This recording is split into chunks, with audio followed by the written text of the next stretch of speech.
Hello, everybody. This program will be in the English language, the language of Shakespeare and John Updike, and sometimes Vladimir Nabokov. I'm reading news in page 6, which I'm doing rather frequently, and the New York Post. And I read an article that made me laugh, and then I come across very soon, I come across the name of a man whom I know and whom I like, which doesn't always coincide. Mr. DOUG DECHERT, the man who set up the table in New York City. And the events that occurred at this table a few days ago, I think it was previous Tuesday, right? Yes, Tuesday, Tuesday the 11th, which was about, 12, 13 days ago. Yeah, and it turned the world both taken and stirred at the same time. Doug, I'm glad to see you. Glad our efforts to bring you to the Russian and English speaking audience at the same time turned out to be successful. So tell me, how did it all happen? You sent me the invitation to this dinner. I could not accept it. I had previous engagement. It was out of my price range altogether, as you very well know. But I followed the events. How did it come up that you were the man who arranged this event in New York City? Was it your initiative or someone else asked you to do it? It was my initiative. And the genesis of it was that about 4 months ago, I decided I wanted to interview and write about Robert F. Kennedy Jr. because I love his policies, virtually every one of them. And the man is such a polymath. He has about, hundreds of thought out policies about everything: economics, foreign policy, regulation, civil liberties. He's great on all that stuff. So I decided that I wanted to get to know him. And I knew his younger brother, David, when David was at Harvard and I was at Yale back in 75. So I have a history with his family. I knew John Kennedy, JFK's son. So I knew a bit about him and his family, but I'd never met him before. I reached out. I got a phone interview. I wrote it up. That published interview and profile went viral when my friend Miranda Devine at the New York Post tweeted the link to that article out. 500,000 people read it overnight. The Kennedy campaign and Bobby himself loved the article. It's very positive, but even-handed. It's very analytical. Bobby sent me back an email going, "Thank you so much for the wonderful article. I loved it." And I said, "Why don't we do a press dinner with my colleagues? Because they'd love to meet you." I then met Bobby at a fundraiser in New York. We talked quite a bit, kind of bonded, and Bobby told his campaign, set it up. The scheduling for the dinner took 2 months because Bobby hardly ever comes to New York. He lives in LA. Once I got a date, I just had my main core of brand name media pundits all excited to be there and meet him. So I got the date, invited everybody. Everybody showed up. The reality of the dinner was it went on for 2.5 hours. It was what they call a free exchange of ideas. There was literally an hour and a half of informal Q&A where Bobby answered every question with a analytical skill set that was shocking to everybody at the table. I mean, this guy was taking questions about anything and everything. Hayden Guest opened up the Q&A, and it's Anthony Hayden Guest, the art writer. He's pretty famous. Art critic, and he's published at least a dozen books. Anyway, Anthony's thing at that moment was to bring up how the center of the world art had been Paris through the 40s, and by the 50s, it migrated to New York City. And Anthony said the Kennedy administration, as short as it was, promoted art magnificently. And what would a Robert F. Kennedy Jr. administration do about promoting art? And I'll bet Bobby had never gotten a question about art yet, because it's all about politics for him. Off the cuff, he talked for 20 minutes in detail about his uncle's policies fostering the arts in America in a way that was so thoughtful, so explicit and understandable that, I mean, that was just the first answer to what became 50 questions. And it was a home run. He knocked it out of the park. And it was like that all evening long. Now, the Post, I invited a Page 6 staffer whom I'd been introduced to and who had written about me in a positive light several times over the past couple of years, but I'd never met her and I didn't really know anything about her. It turned out to be, one, it was a mistake to invite her because she is hard left, thoroughly woke. I had in mind that the Murdochs who own the Post not only hate Donald Trump, but they're not fond of Bobby Kennedy. There had been for months a kind of blanket suppression of. We lost the sound. Hold on. Doug? Doug, your phone is off. No sound. Your phone is off. There's this button probably that you pressed. The mute button on your side. Wire. Yeah, it's good. Now. Yeah. Okay. Very good. So there had been an understood policy at the Post to not give Bobby any kind of attention. So I knew I was up against that, but I always reach farther, or rather as far as I can. So I invited this Page 6 girl along with Miranda Devine from the Post and John Levine. And it turned out that she didn't get what we were doing. She wasn't interested in the 19 accomplished media people that were at the table. She was looking for some kind of tabloid gossip sleaze. And I wanted her to write about it. So I rolled the dice and I fired up my friend Anthony Hayden Guest, who is very far to the left, even though he won't admit it.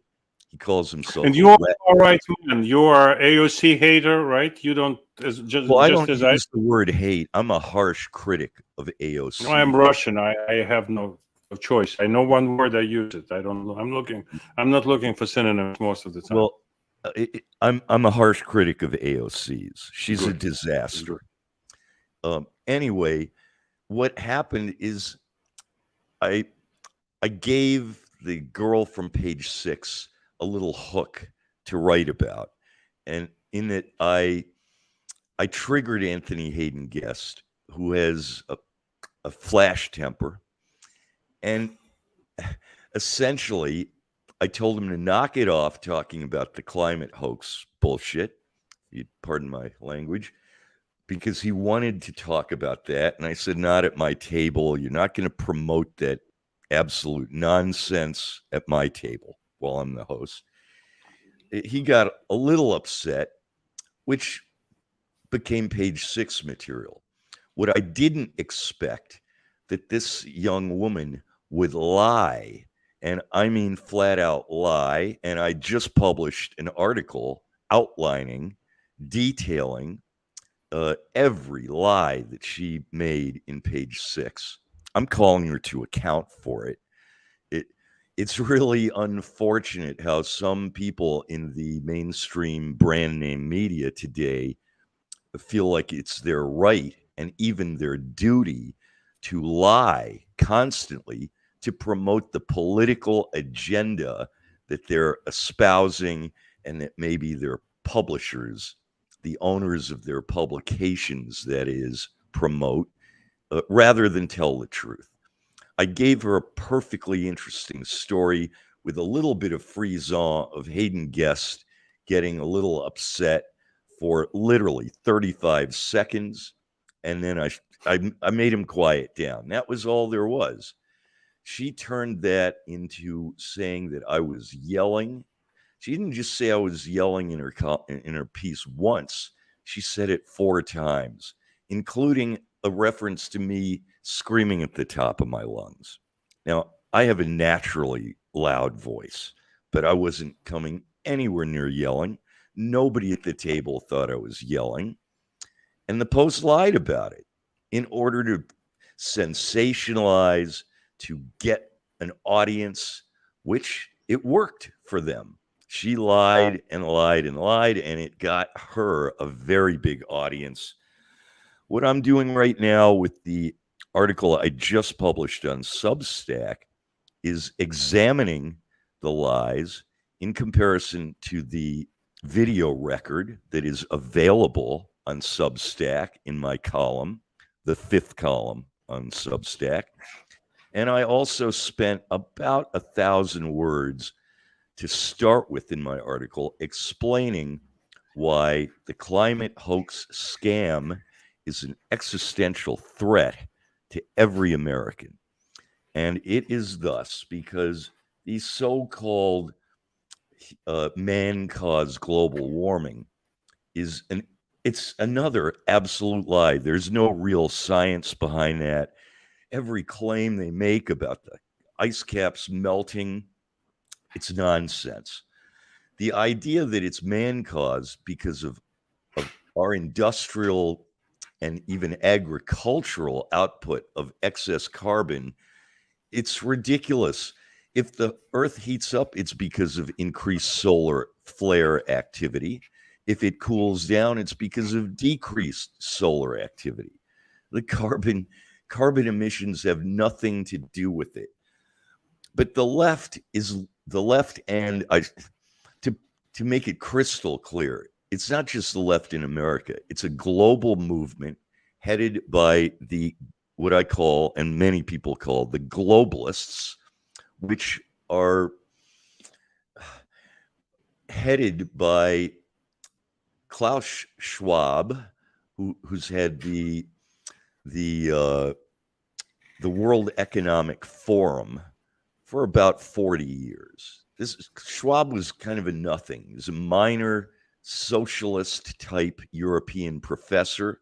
He started the World Economic Forum 40 years ago and has since been promoting a one world government with a complete rewrite of every law in the developed world to eliminate any real democracy, any possibility in the future of ballot-based electoral regime change in favor of a permanent regime of essentially faceless, nameless, self-appointed bureaucrats backed by the billionaire class, the tyrant billionaire class that has a plan for the world. And here's why the myth of global warming is an existential threat. The WEF, Klaus Schwab, and the billionaire tyrant class I'm reading into their thoughts, but I think this is accurate. Doug, allow me to interject just quick Sure. thing in Russian. I want to recommend our listeners who are having maybe with English language. Друзья дорогие, можно включить субтитры, автоматический перевод. YouTube бесплатно обеспечивает субтитрованный на русский язык, довольно верный, 70-80% будет переведено достаточно точно, и вы получите более полную картину, о чем идет наш сегодняшний разговор. Он идет о том вечере, где RFK сказал свою знаменитую фразу по поводу евреев и китайцев, которые не пострадали от ковида, а пострадали только белые и черные. Вот этот человек организовал этот митинг, совершенно не предполагая, что там произойдет. Его зовут DOUG DECHERT, он специалист по PR, писатель, журналист, нью-йоркец. Doug, let me ask you a question. Why are you a sworn enemy of Democrats? The person with a great roster of Republican conservative clients that you have. Why did you went head first to support RFK? Well, RFK's policies tend to be more critical of current establishment policies than most of the Republican Party. And I'm a critic of establishment policies. I'm a critic of overregulation, as is Bobby. I'm a critic of mandates for essentially untested and provably dangerous so-called vaccines that are really mRNA genetic technology that has nothing to do with what we think of as a vaccine. Vaccines have been around since smallpox vaccines used inoculation with cowpox almost 200 years ago to protect from smallpox, because cowpox was so similar to smallpox that if someone was inoculated with cowpox, they'd live through it and then have an immunity to the very similar smallpox, which is extremely fatal. Well, that's a vaccine. That's what vaccine means. Inoculation to give the human body and its immune system a basis for fighting off deadly infections. Well, the mRNA-based injection doesn't work like that. It's completely novel, and as it turns out, it doesn't really work, and it can be fatal itself. Well, if it's up to people to choose whether they're going to take an experimental genetic testing system to prevent them from getting a very bad flu that has a small chance of killing them, if it's up to the individual, I say, fine, let anybody take injections of anything they want. I'm a libertarian. But the moment the government mandates that we all have to take it, as most, I think every developed world country mandated their citizens had to take these genetic testing injections, well, that's contrary to everything I believe as an American, a civil libertarian. And Bobby has been the champion of civil liberties regarding mandates for years and years. So I love that about him. Very few people were willing to take that stand. And if it was only that, just the position he has on experimental injections, I would support him till the end, because I don't want those injections, and I don't want the government telling me I have to take them.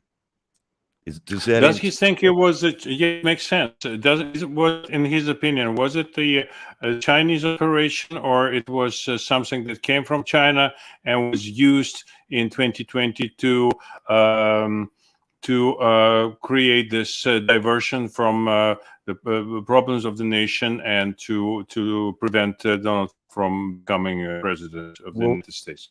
The diversion you're referring to is a real a policy by the U.S. government and lots of other governments as a diversion to get the various peoples, including the American people, distracted from a lot of huge problems that each of the governments of the developed world has been plaguing their own people with for many years.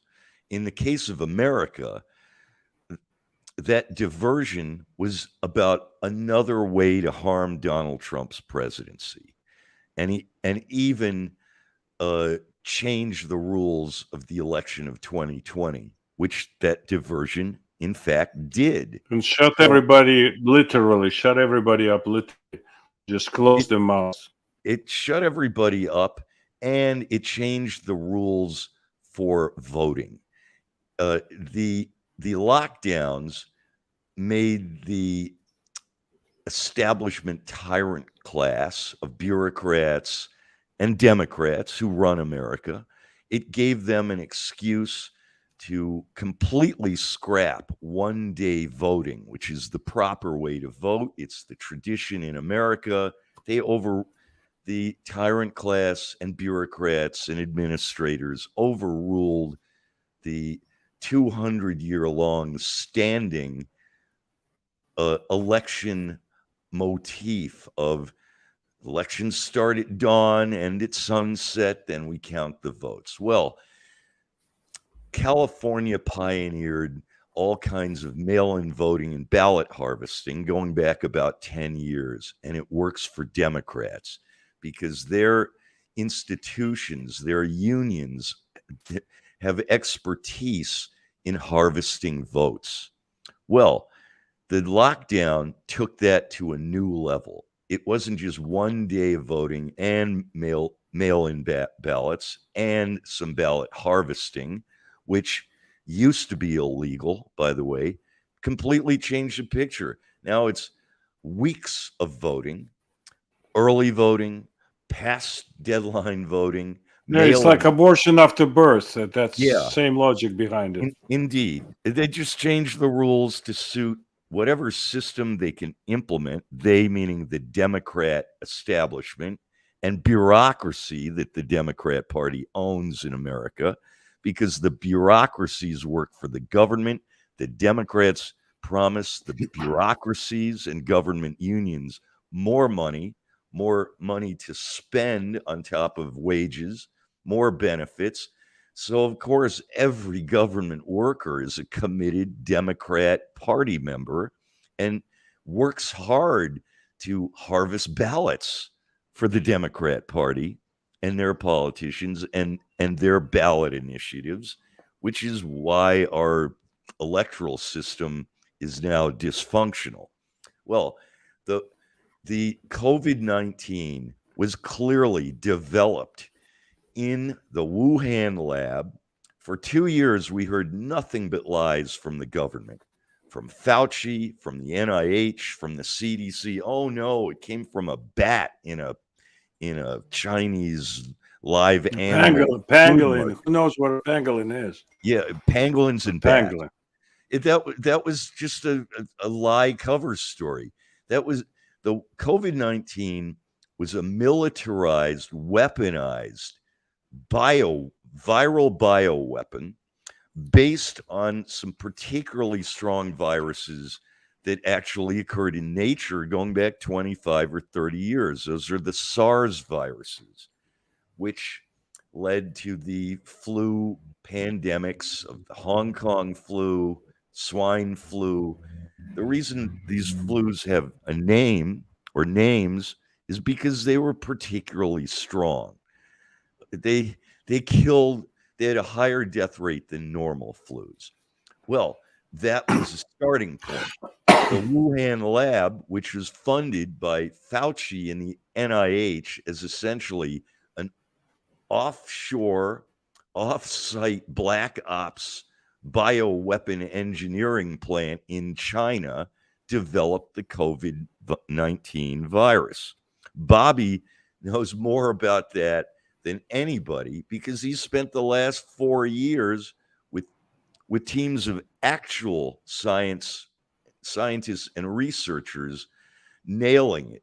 Bobby's book from a year and a half ago, The Real Anthony Fauci, explains it all. I mean, this guy knows what he's talking about. I understand what he's talking about, but he really knows it. And that's another point in his favor. He's the only guy during the whole so-called pandemic that spoke out about the truth of all of this.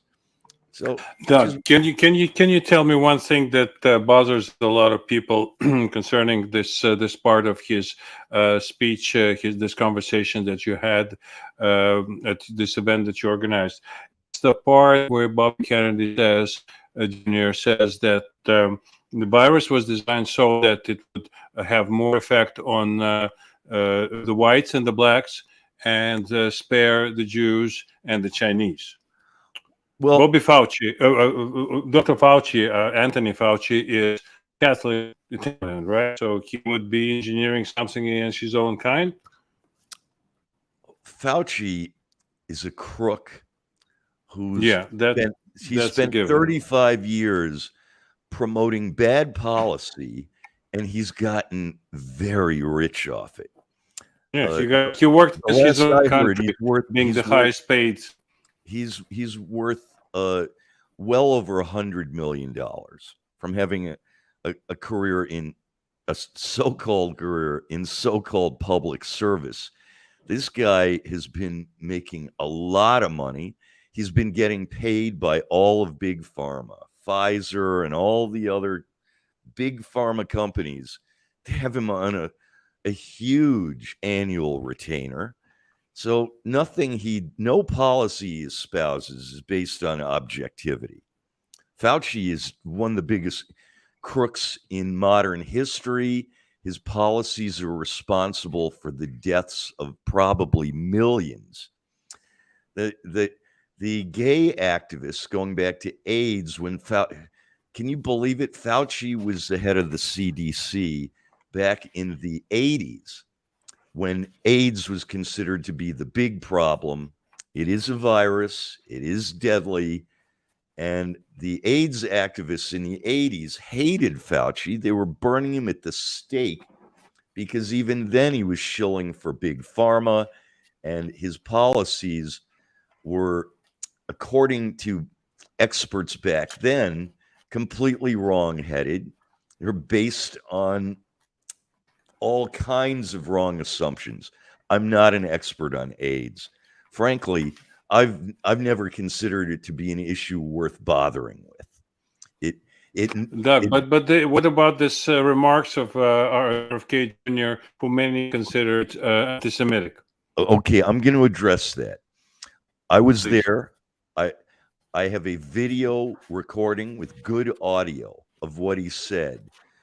And in fact, my colleague at the Post, John Levine, who remains my friend, oddly enough, because I've known him quite a while. We've collaborated. Anyway, John Levine did his best to set up Bobby Kennedy. He presented Bobby with a pretext question that made it very easy to misinterpret Bobby's answer.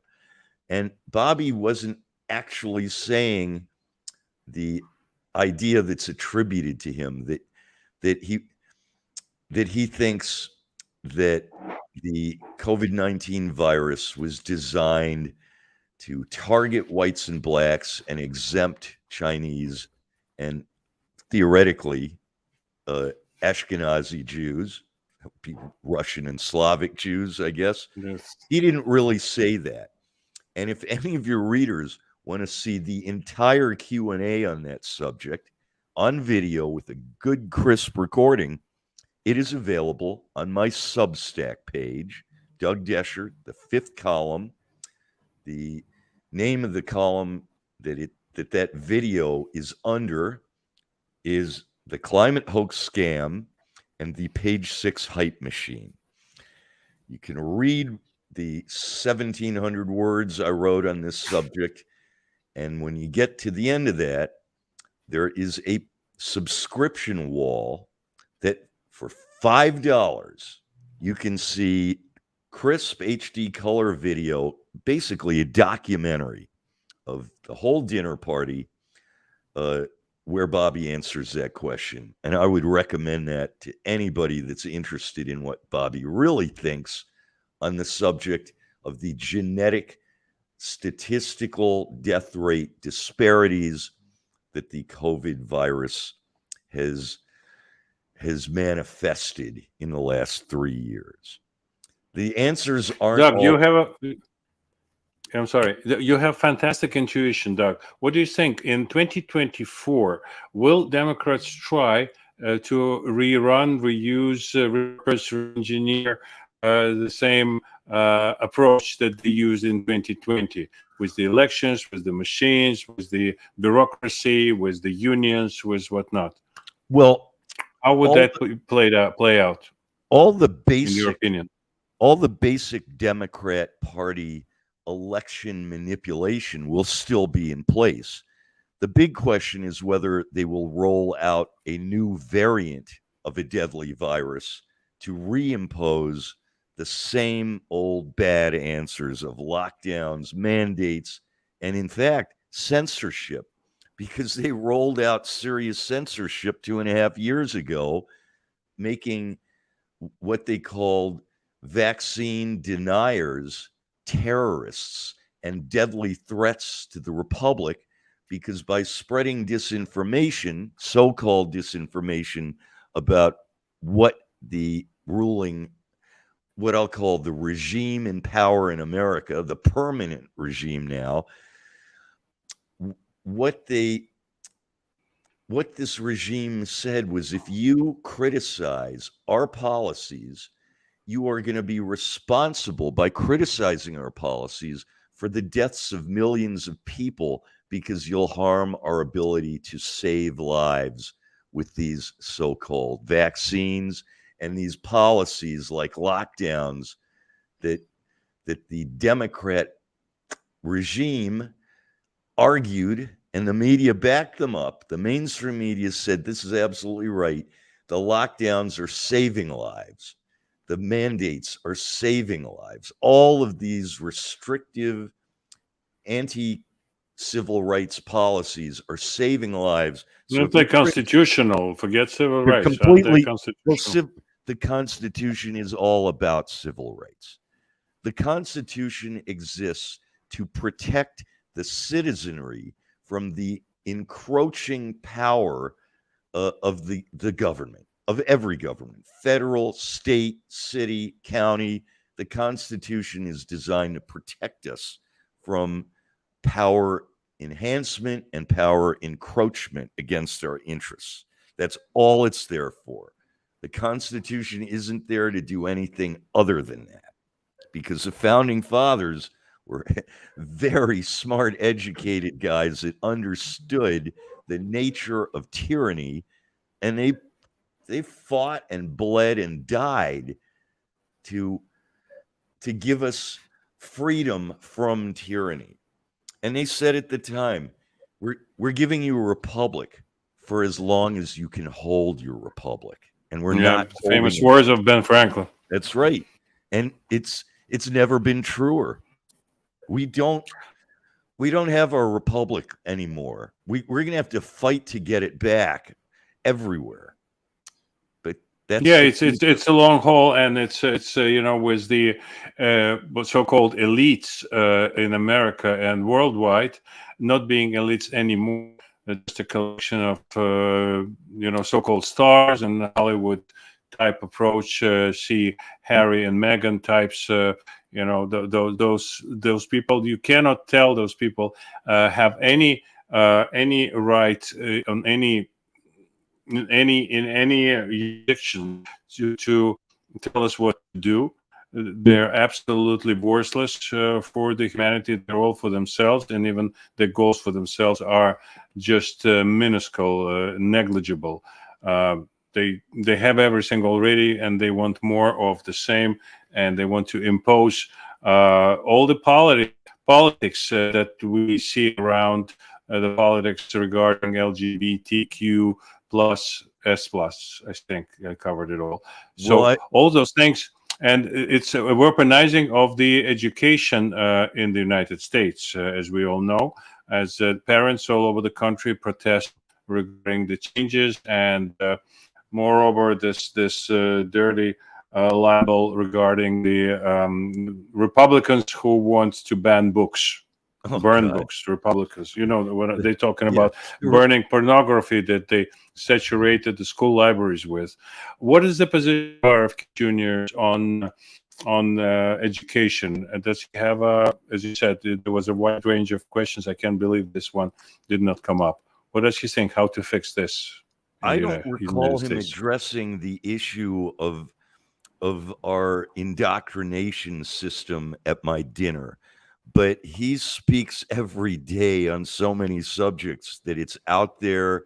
My news feed over the last few months has had elements of his policies regarding education, and I can't quote them chapter and verse, but every policy he espouses on every subject is so thoughtful, common sense based, and enlightened that, as I recall, he doesn't believe. Well, okay, one example is he believes in parental rights to determine whether their kids are propagandized or indoctrinated on any matters that could be considered personal or religious, and sexual indoctrination falls under parental, personal, and religious rights. So I'm sure that he supports parents' rights as far as LGBT sexual indoctrination goes. And that would be great. But a Democrat cannot win without the support of the teachers union, right? The almighty conglomerate of teachers from all over the country. And I don't see them supporting him. Let me address it. The teachers unions are absolutely essential to a Democrat when they're running for primaries to get any Democrat nomination. The bulk of Democrat primary voters are churned out, driven to the polls, etc., by the teachers unions, abetted by some big government unions that are also committed to the Democrat Party. But the teachers unions are number one. They have huge numbers. And it's not just teachers. The teachers union includes school administrators, which now actually outnumber teachers in almost every school. There are more administrators than actual teachers in just about every public school in America. Go to your local school, ask, you can find out. In other words, the administrators are the equivalent of the commissars. It's a deep state. It's a deep state. The administrators don't spend any time teaching kids. They spend it all day, every day, organizing political movement for ultra left, more taxes, more government spending, because they'll get more money. So the administrators have one job: making sure Democrats at the farthest left get nominations, and then supporting those far leftists in the general election. And it works. It's been working and growing ever since teachers were allowed to unionize, which, by the way, is recent. Teachers are government employees. Even Franklin Roosevelt, who was an avowed socialist, well, he didn't say I'm a socialist, but his entire administration was communists and communist sympathizers for 10 years. It's history. His vice president was a communist. So that was Wallace. Wallace. Okay. Now, so going back to even under Roosevelt, it was illegal for government employees to unionize for very obvious reasons. Government employees are not in the private sector where unions protect workers from the predations of the owners, the factory big bad capitalists, and management. Well, there's an argument for that 100 years ago. factory workers probably needed some kind of union. It got them 5-day weeks and 8-hour days, and it got children out of factory production lines. Fair enough. But it was universally understood that government workers are not in the same position. It was even universally understood going back 80, 90 years that if government workers unionize, it would wind up being against the rational interest of the people, because the government union bargainers would be bargaining with essentially politicians and appointed government people who have every reason to hold hands with the government employees and give them more than they deserve, and sometimes more than they even want. Well, it took JFK to make an executive order back in 1963 that allowed government workers to unionize, and that included teachers. So we've only had teachers unions for about 60 years. This is a new phenomenon, and we're seeing why it was a bad idea in the first place. Yeah, I wanted to bring up this little personal experience. Last year, as you know, and some of the viewers know, who follow the stream, I was running against the almighty King Jeffries, and I lost, as some people may have noticed. I lost. I was running as a MAGA Republican with this hat on. I had a tremendous support. I got, percentage-wise, I got more people out than Donald Trump did in 2020 in this Congressional District 8. I had, so long story short, I did a lot of, legwork. I went to the areas where people were telling me, oh, wow, you are first Republican who ever came to us. And it was like 3/3 of Brooklyn. So it's basically a wasteland for a lot of Republicans, although there are votes that have to be collected, they have to be cast, and it was a great experience for me. But the first piece that came out against me, it was a mail piece sent to the members of the teachers union, and it was a negative mail. I don't have the original, I only have a photograph, because it was, I took a picture and I was sent the picture, and maybe if somebody has an original, maybe they thrown away, of course. It had President Trump, it had Betsy DeVos, and it had yours truly on the same page, and saying, this is the Shevsky who wants to take the money out of your children's mouths, and just the worst man along the lines of Betsy DeVos or Trump. They didn't know me. They didn't ask me what my plans are. I was not in a single database. I just registered as a Republican, and they already did this piece on me. It was as ridiculous as it was kind of scary, I must say. Before I got any notice from Republicans or from the Republican media or conservative media, and we know the names, of course, of those few conservative outlets that are followed by millions and millions of people who are of conservative and Republican persuasion. I got letters from AP, I got letters from Express, I got letters from Reuters. Where do you stand on the abortion issue? Where do you stand on the Second Amendment issue? All the kind of sloppily designed trap, so they call them the gotcha questions, right?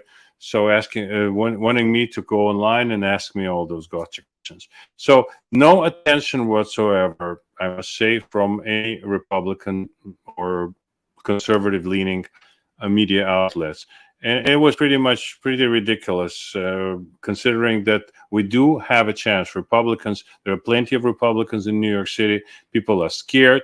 People didn't let me the yard signs. They said, no, we don't want it. We are Republicans. We have the U.S. flag, but we don't want the sign on our lawn. And Brooklyn lawns, sometimes they're big, sometimes they're small, but people proudly present whatever they think of the coming elections. So they said, no, this time we don't want our windows broken. We don't know our cars vandalized. Their Please. houses could So be it was. burned down, for God's sake. Yeah, it was. There were some people who like put 3 or 4 in the front and said, "I will give it to my friends, and don't worry about it. We will vote for you." The very fact of a person who comes in person to his voters and says, "I'm your candidate. Please consider. Ask me any questions. Here's my email. You can send me an email. You can give me a call. Where our country should go? What's the direction of our country to go?" That was an important experience, as I said, to me. Doug, any final thoughts for this conversation that I'm sure will be continued one of these days? What would you like it to cap it with? Well, off the top of my head, I can't think of anything. I'm glad you ran. I supported you, but I don't live I in your know. district. I have you considered running again? I learned from you a lot. I cannot give you a definite answer, not because I became a politician, but it's just a matter of, I became a district leader here. I started doing some low-level political work to understand organizing work, and following the shining example of Barack Obama. See, the community organizing may take you places. Well, Just kidding. I believe I put you in touch with Steve Stern, who has a national grassroots organization. Did you ever talk Yeah, to it was Steve the other way Stern? around. He connected us. But you connected me with a he lot of connected me with good you. conservative. Yeah. Well, you brought Spoke up very highly of you. he's a great guy, and he's a real patriot, and he's pro bono. I mean, the guy's pushing 80, and he spends every day working on his grassroots Republican. No, absolutely. conservative Flagshirt.com, organization. flagshirt.com, friends. Yeah, Please look him up.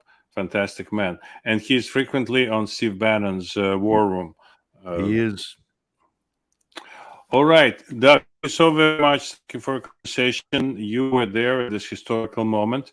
You arranged it, and I'm proud to have you as a guest and to be continued, of course. I'm happy to be here, and I'd love to visit you again. Thanks. Cheers. Bye-bye. Have a great weekend. You too. Bye-bye.